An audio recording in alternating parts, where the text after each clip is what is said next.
ఈ రోజుటికి ఒక మాటలో చెప్పాలంటే యుద్ధంలో గెలిచాం కానీ యుద్ధంలో జరిగిన నష్టం మాత్రం ఇంకా వెంటాడుతూ ఉంది. వరదలపైన యుద్ధమే చేశాం. యుద్ధంలో కూడా ఒక విధంగా మనం ఆలోచిస్తే యుద్ధంలో కొన్ని లక్షణాలు ఉంటాయి. సాయంత్రం 5 అయితే సన్సెట్ అయితే విరామం, అది యుద్ధ ధర్మం. మళ్ళా నెక్స్ట్ డే తెల్లవారితో సూర్యోదయం అయిన తర్వాతనే యుద్ధం ప్రారంభం అవుతుంది. రాత్రి రెస్ట్ తీసుకోవచ్చు. కానీ ఈ యుద్ధంలో మాత్రం రాత్రి రెస్ట్ తీసుకుంటే ఏమవుతుందో తెలియదు. ఇక్కడ రామానాయుడు గారు ఇక్కడే కూర్చొని మనుషులు పెట్టుకొని ఇక్కడే తూలుతూ ఈయన పనిచేస్తే అందరూ కూడా ఇదే స్ఫూర్తితో ఎక్కడికక్కడ రాత్రింబగుళ్ళు పనిచేశారు. ఆ విధంగా రాత్రింబగుళ్ళు పనిచేసి స్ఫూర్తిని నింపిన ప్రతి ఒక్కరిని చేతులెత్తి హృదయపూర్వకంగా నమస్కారాలు తెలియజేస్తున్నా, వాళ్ళందరినీ అభినందిస్తున్నా. ఇది సమాజం కోసం మీరు చూపించిన చొరవ, ఈ స్ఫూర్తి శాశ్వతంగా ఉంటుంది. వాళ్ళందరినీ మరొక్కసారి అభినందిస్తూ దీంతోనే పని అయిపోలేదు, ఇంకా చాలా చేయాల్సింది ఉంది. ఎన్యూమరేషన్ స్టార్ట్ చేశాం. ప్రతి ఒక్క ఇంటికి ఎన్యూమరేషన్ టీములు పంపించాం. వాళ్ళు చెప్పిన డేటా అంతా తీసుకున్నాం. యాప్ ద్వారా ఆ డేటా అంతా కలెక్ట్ చేసి ఇప్పటికైతే నేను ఇప్పుడు వచ్చినప్పుడు చూశాను 90,000 కుటుంబాలు డేటా అంతా అప్డేట్ చేశాం. ఇప్పటికి 1,00,000 ఉంటుందేమో. అది అయిన తర్వాత మొత్తం రేపు సాయంత్రానికి డేటా అంతా వస్తుంది. ఇక్కడే కాదు, రాష్ట్రంలో ఇంకా కొన్ని ప్రాంతాల్లో గ్రామాలు లంక గ్రామాలు దెబ్బతిన్నాయి. కొల్లేరు ప్రాంతం దెబ్బతినింది. ఏలూరు రిజర్వాయర్ వల్ల కింది ప్రాంతం దెబ్బతినింది. విశాఖపట్నంలో ల్యాండ్ స్లైడ్ వల్ల కొన్ని దెబ్బతినే పరిస్థితికి వచ్చాయి. అవన్నీ కూడా అధ్యయనం చేస్తున్నాం. రేపు ఎల్లుండో 10 రోజులు నేను ఇక్కడే ఉన్నాను. ఎందుకంటే ఇది ఒక భయంకరమైన విపత్తు, ఎప్పుడు రాని విపత్తు.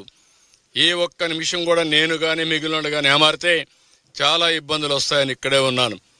అయితే ఎప్పటికప్పుడు టెలికాన్ఫరెన్స్లు పెట్టి మా అధికార యంత్రాంగాన్ని, మా కలెక్టర్స్ అందరినీ యాక్టివేట్ చేశాను.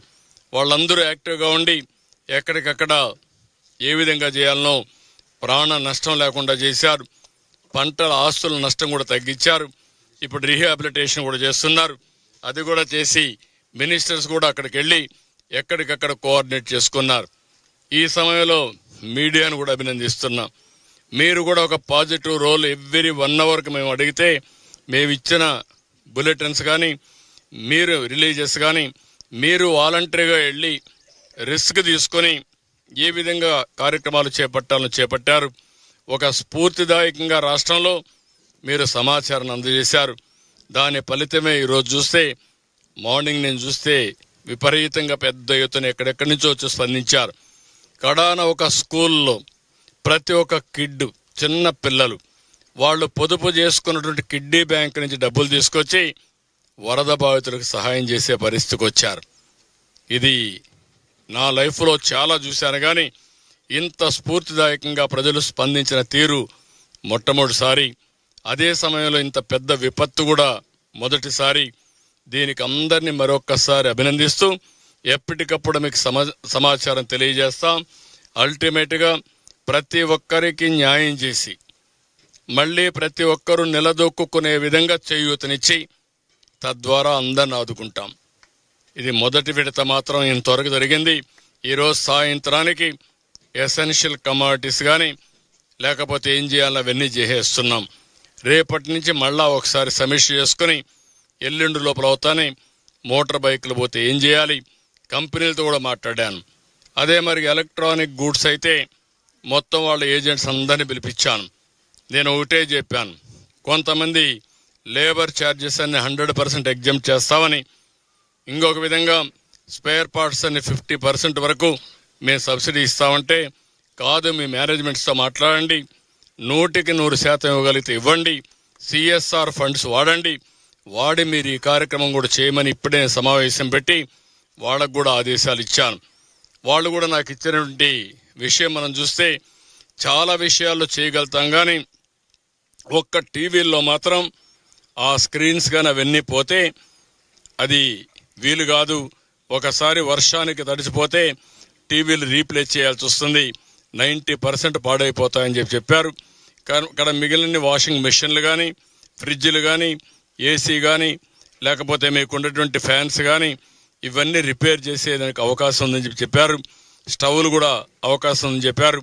అవన్నీ కూడా చేపించి మళ్ళీ నార్మల్ లైఫ్ వచ్చే వరకు ప్రతి ఒక్కరూ తిరిగి కోలుకుని ధైర్యంగా ముందుకు పోయే వరకు ప్రజలకు అండగా ఉంటామని చెప్పి మరొకసారి అందరికీ విజ్ఞప్తి చేస్తూ మరొకసారి అందరికీ ధన్యవాదాలు, నమస్కారాలు. 8 అడుగులు, 10 అడుగులు, 12 అడుగుల నీటి ప్రవాహం కూడా ఉధృతం. ఓసారి ఎన్డీఆర్ఎఫ్ చేతులెత్తేసారు.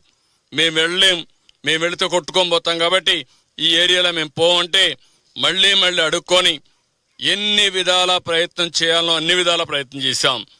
ఆ ప్రాంతాల్లో హెలికాప్టర్లు పంపించాం. హెలికాప్టర్లు కూడా మీరు చూస్తే మొదటి రోజున ఈ బ్రీచ్ ఎప్పుడైతే పడిందో, నీళ్ళైతే వచ్చినాయో ఆ రోజు రాత్రి నేను హోమ్ మినిస్టర్తో మాట్లాడాను. హోమ్ మినిస్టర్ గారితో మాట్లాడి కేంద్రంలో హెలికాప్టర్స్ పంపించమని, ఎన్డీఆర్ఎఫ్ను పంపించమని, పవర్ బోట్స్ పంపించమని వారికి అప్పుడే చెప్పాను. దాంతో తెల్లవారే కొందికి ఎక్కడెక్కడో ఉండే బోట్లని ఎయిర్ లిఫ్ట్ చేశారు. పంజాబ్ నుంచి పంపించారు, చెన్నై నుంచి పంపించారు, బెంగళూరు నుంచి పంపించారు. వివిధ ప్రాంతాల్లో ఉండే ఈ బోట్లు కానీ, అదే మరిగా ఎన్డీఆర్ఎఫ్ స్టాఫ్ను కానీ పెద్ద ఎత్తున పంపించారు. వాళ్ళందరూ వచ్చారు. వాళ్ళందరి సహకారంతో పనిచేశాం. మళ్ళీ తక్కువ ఉంటే రెండో రోజు ఇంకా ఎక్కువ తెప్పించాం. ఎన్ని ప్రయత్నాలు చేయాలనో అన్ని ప్రయత్నాలు చేసి ఈరోజు ప్రజల్ని కొంతవరకు ఆదుకోగలిగాం. ప్రాణ నష్టం తగ్గించాం, ఆస్తి నష్టాన్ని తగ్గించలేకపోయాం. ఎందుకంటే ఒక్కసారి నీళ్లు వచ్చిన తర్వాత ఇంట్లో ఉండే అన్ని వస్తువులు, బట్టలు, మంచం, లేకపోతే అక్కడ ఉండే బెడ్, అదే మాదిరిగా వంట చేసే వంట సామాగ్రి, ఫ్యాను, లేకపోతే వంట గ్యాసు, తర్వాత స్టవ్ కానీ, ఎలక్ట్రానిక్ గూడ్స్ అన్నీ కూడా ప్రతి ఒక్క ఇంట్లో ఒక వాషింగ్ మెషిన్ ఉంది, ఒక మిక్సర్ ఉంది, లేకపోతే ఒక ఫ్రిడ్జ్ ఉంది, లేకపోతే ఒక ఏసీ ఉంటుంది. కొన్ని ఇళ్ళలో టీవీలు ఉన్నాయి. అన్నీ కూడా పోయినాయి. ఈరోజు వాళ్ళందరినీ కూడా పిలిపించి ఎన్ని విధాలా ప్రజలను ఆదుకోవాలనో మొట్టమొదటిసారిగా మీరు చూస్తే ఇప్పటికి 40,000 ఇండ్లలో, ఈరోజు 40 కాదు ఇంకా ఎక్కువ ఉంటుంది, అన్ని ఇండ్లలో ఫైర్ ఇంజిన్స్ పంపించి ఇండ్లు క్లీన్ చేసే కార్యక్రమానికి శ్రీకారం చుట్టాం. అదే మరి రోడ్లు క్లీన్ చేసే కార్యక్రమానికి శ్రీకారం చుట్టాం. కొన్ని వేల పంపులు తీసుకొచ్చి వాటర్ లిఫ్ట్ చేసి ఆ వాటర్ను కూడా కిందికి పంపించే కార్యక్రమాన్ని చేసే పరిస్థితికి వచ్చాం. అంటే ఒక పని కాకుండా ఏది కూడా మ్యాసివ్గా, ఇన్నోవేటివ్గా వెళ్ళాం. టెక్నాలజీ ఉపయోగించాం, ఇంకో పక్క మెషిన్స్ ఉపయోగించాం, ఇంకో పక్క మనుషులందరినీ చైతన్యపరిచాం, వినూత్నంగా చేసి